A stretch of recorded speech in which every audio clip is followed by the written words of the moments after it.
పితా పుత్ర పవిత్రాత్మ నామమున ఆమెన్.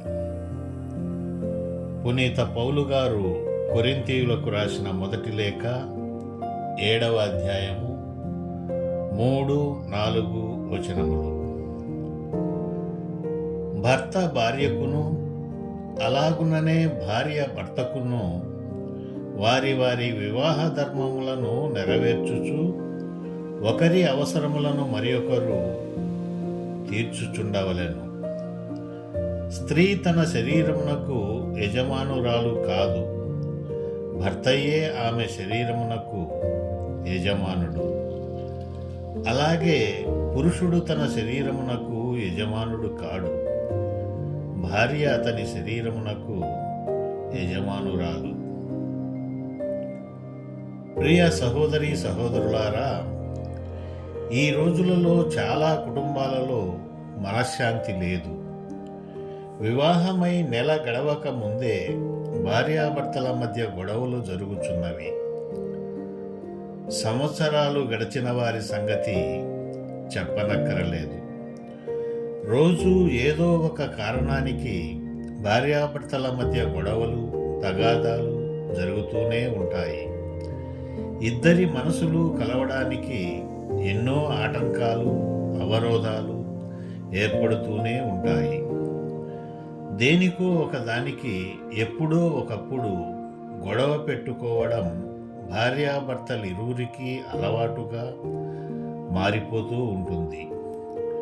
ఇలాంటి పరిస్థితులను చూసి ఏమి చేయాలో దిక్కు తెలియని పరిస్థితులలో పిల్లలు బిక్కుబిక్కుమంటూ ఉంటారు. అసలు ఈ గొడవలు ఎందుకు వస్తాయి? వాటిని నివారించుకునే మార్గమేమిటి? సహజంగా భార్యాభర్తల మధ్య గొడవలకు 2 కారణాలు. మొదటిది భార్యాభర్తల మధ్య ప్రేమ లేకపోవడం. రెండవది వారిరువురి కోరికలు వేరువేరుగా ఉండడం. భర్త భార్యను అందరికంటే మొదట ప్రేమించలేకపోవడం, అలాగే భార్య భర్తను అందరికంటే మొదట ప్రేమించలేకపోవడం. ఉదాహరణకు, భార్యకు ఫ్యాన్ వేసుకోవడం ఇష్టం, భర్తకు ఫ్యాన్ వేసుకోవడం ఇష్టం లేకపోవడం. ఇలా వారిరువురి కోరికలలో తేడా ఉండడం. అయితే ఇక్కడ బైబిల్ తెలియజేసే జాగ్రత్తలు 2 ఉన్నాయి. ఈ 2 జాగ్రత్తలు భార్యాభర్తలు కలిగి ఉంటే తప్పక వారి మధ్య గొడవలు తగ్గుతాయి. మొదటి జాగ్రత్త, సంసారంలో భర్త అజాగ్రత్తగా ఉన్నా, భార్య అజాగ్రత్తగా ఉన్నా కలిగే చెడు ఫలితమే గొడవ.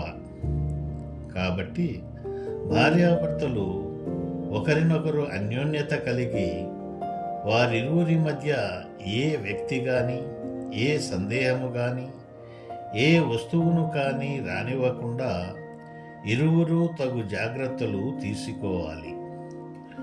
దేవుడు తప్ప భర్త కంటే ఎక్కువైనదేదీ లేదు అనే స్పష్టమైన ఆలోచన భార్యకుండాలి. దేవుడు తప్ప భార్య కంటే ఎక్కువైనదేదీ లేదు అనే స్పష్టత భర్తకు కూడా ఉండాలి. ఈ పరిస్థితులలో ఇరువురు నిజాయితీగా మెలగాలి.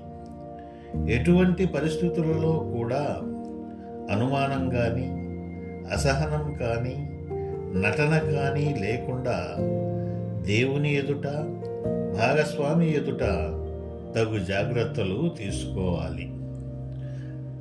రెండవ జాగ్రత్త, భార్యాభర్తలిరువురు వేరువేరు పరిస్థితుల నుండి, వేరువేరు ప్రాంతముల నుండి వచ్చి ఒకటై కలిసి జీవించడం ప్రారంభించిన వారు. కాబట్టి వారి ఇష్టాయిష్టాలు వేరువేరుగా ఉండవచ్చు. అయితే నేను గొప్ప అని ఒకరితో ఒకరు పోట్లాడుకోవడం కంటే ఒకరినొకరు ప్రేమించుకునే వారిగా, ఒకరి ఇష్టాలను ఒకరు గౌరవించే మనస్సు కలిగి ఉండే విధంగా జాగ్రత్తలు తీసుకోవాలి. భార్య భర్త దేహమునకు అధికారి, భర్త భార్య దేహమునకు అధికారి. భార్యాభర్తలు ఒకరిపై ఒకరికి విసుగు రాకుండా బహు జాగ్రత్తలు తీసుకొని ఓపికతో దేవుని ప్రార్థిస్తూ మాటలతో కంటే గొడవలతో కంటే ప్రేమతో కూడిన మంచి ప్రవర్తనతో భాగస్వామిని మార్చుకోవచ్చు. మొదటగా మిమ్మల్ని మీరు మార్చుకునే జాగ్రత్తలు తీసుకొని అటు తరువాత మీ భాగస్వామి మార్పు కొరకై ఎదురు చూడండి. ప్రార్థన. మహోన్నతుడవైన సర్వేశ్వర, ధ్యానించిన పవిత్ర వచనముల సారాంశమును బట్టి అనేక కుటుంబాలలోని దంపతులను మీరు తాకుచున్నందుకు వందనాలు ప్రభువా. బిడ్డలు నీ సత్యము నెరిగి జీవించే విధంగా కృపను అనుగ్రహించండి. సత్యవాక్కును మననం చేసుకోవడం ద్వారా మా ఆత్మీయ కన్నులు తెరవబడి పవిత్రమైన జీవితాలు జీవించే విధంగా మా హృదయాలను మార్చండి తండ్రి. మా ఈ విన్నపాలను ఆలకించు దేవుడు మీరిని నమ్మి అతి పరిశుద్ధము, అతి మనోహరము, అతి సుందరము అయిన క్రీస్తు ప్రభుల వారి నామమున ప్రార్థించి వేడుకొనుచున్నాము తండ్రి. ఆమేన్.